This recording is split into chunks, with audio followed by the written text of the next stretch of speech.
कभी कभी हम वो शब्द नहीं कह पाते जो सब कुछ बदल सकते हैं। सुधा ने कुछ नहीं कहा, लेकिन चंदर के अंदर कुछ टूट गया था। उस दिन के बाद न सुधा पहले जैसी रही न चंदर। कॉलेज वही था, वही क्लासरूम, वही लाइब्रेरी, वही गलियां, पर हर चीज अब चंदर को खाली लगती थी। वो चुपचाप चलता, कभी सुधा को दूर से देखता और फिर अपनी नजरें झुका लेता।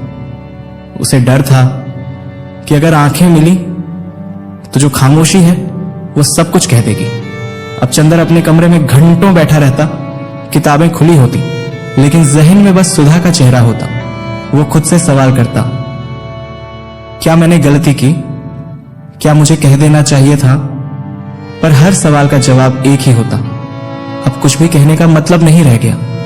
सुधा अब भी मिलती थी, लेकिन उस मुस्कान में अब वो गहराई नहीं थी।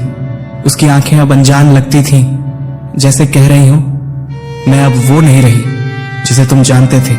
चंदर ने कोशिश की कई बार सुधा से बात करने की, पर हर बार जब वो पास जाता, सुधा जैसे कोई दीवार खड़ी कर देती। उसके जवाब छोटे होते गए, मिलने का अंदाज औपचारिक। वो अब चंदर को वो जगह नहीं दे रही थी जो कभी उसकी पूरी दुनिया थी। चंदर खुद को कोसता, रातों को जागता, अपने मन को समझाता, लेकिन मोहब्बत समझ से नहीं चलती। उसका रिश्ता अब एक अधूरी किताब जैसा बन चुका था, जिसके पन्ने थे लेकिन कोई अंत नहीं। एक दिन चंदर ने सुधा को कॉलेज के लॉन में देखा। वो किसी और लड़के के साथ बैठी थी, हंस रही थी।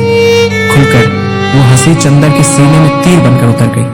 वो मुस्कुराया और उस मुस्कुराहट में आंसू छुपे थे। उस दिन चंदर ने खुद से कहा, शायद मैं उसके काबिल ही नहीं था, या शायद वो खामोशी जो मैं समझ न सका, उसने सब कुछ खत्म कर दिया। उस शाम चंदर अपने कमरे में बैठा, एक पुरानी डायरी खोली और पहली बार कुछ लिखा।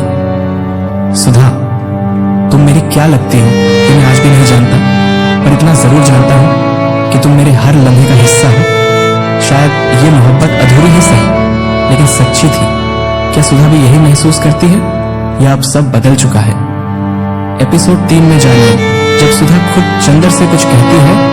अगर ये कहानी आपके दिल को छू गई हो तो लाइक जरूर करें। कमेंट में बताएं, क्या चंदर को सुधा को भूल जाना चाहिए? और सब्सक्राइब करें, क्योंकि मोहब्बत की ये किताब अभी पूरी नहीं हुई।